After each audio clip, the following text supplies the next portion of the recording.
നമസ്കാരം. പ്രധാന വാർത്തകൾ.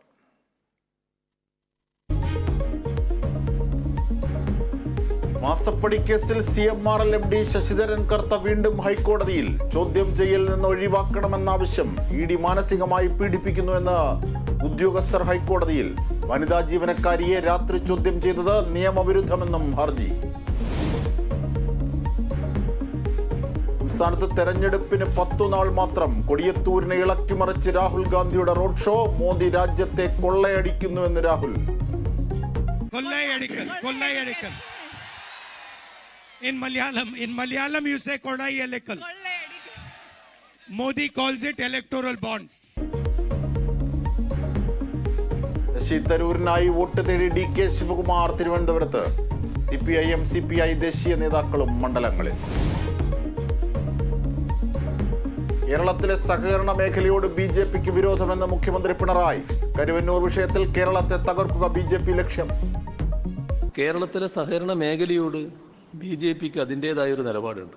കേരളത്തെ തകർക്കുക എന്ന നിലപാടിൻ്റെ ഭാഗം തന്നെയാണ്. CPIM അക്കൗണ്ട് മരവിപ്പിച്ച് സുരേഷ് ഗോപിക്ക് രക്ഷപ്പെടാനാകില്ല. പാർട്ടി ആദായ നികുതി ഫയൽ ചെയ്യുന്നില്ല എന്നത് അസംബന്ധമെന്നും മുഖ്യമന്ത്രി പിണറായി. സിദ്ധാർത്ഥൻ കേസ് CBIക്ക് കൈമാറുന്നതിൽ പോലീസിന് വീഴ്ചയില്ലെന്ന് DGP. ആഭ്യന്തര സെക്രട്ടറിക്ക് റിപ്പോർട്ട് കൈമാറി. പോലീസ് ആസ്ഥാനത്തുണ്ടായത് സ്വാഭാവികമായ നടപടികളെന്നും വിശദീകരണം.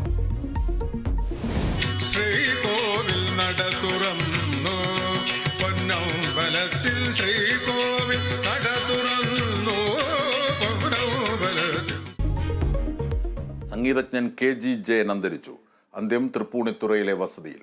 സംസ്കാരം ഔദ്യോഗിക ബഹുമതികളോടെ നാളെ തൃപ്പൂണിത്തുറ ശ്മശാനത്തിൽ.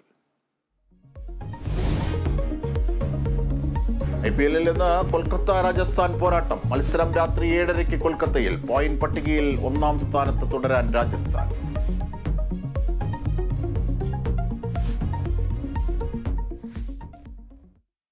മാസപ്പടി കേസിൽ ED സമൻസിനെതിരെ CMRL MD ശശിധരൻ കർത്ത വീണ്ടും ഹൈക്കോടതിയെ സമീപിച്ചു. ചോദ്യം ചെയ്യലിൽ നിന്നും ഒഴിവാക്കണമെന്നാവശ്യപ്പെട്ടാണ് ഹർജി. EDക്കെതിരെ 3 CMRL ഉദ്യോഗസ്ഥരും ഹൈക്കോടതിയെ സമീപിച്ചു. ചോദ്യം ചെയ്യലിൽ മാനസികമായി ഉപദ്രവിച്ചുവെന്നും ഉദ്യോഗസ്ഥർ ഹർജിയിൽ പറയുന്നു. വിശദാംശങ്ങളുമായി AT അശ്വതി ഞങ്ങളുടെ പ്രതിനിധി ചേരുന്നു. അശ്വതി, വീണ്ടും കർത്ത കോടതിയിലേക്ക് പോകുന്നു. നേരത്തെ കർത്തയ്ക്ക് തിരിച്ചടി കിട്ടിയതാണ് കോടതിയിൽ നിന്ന്. വീണ്ടും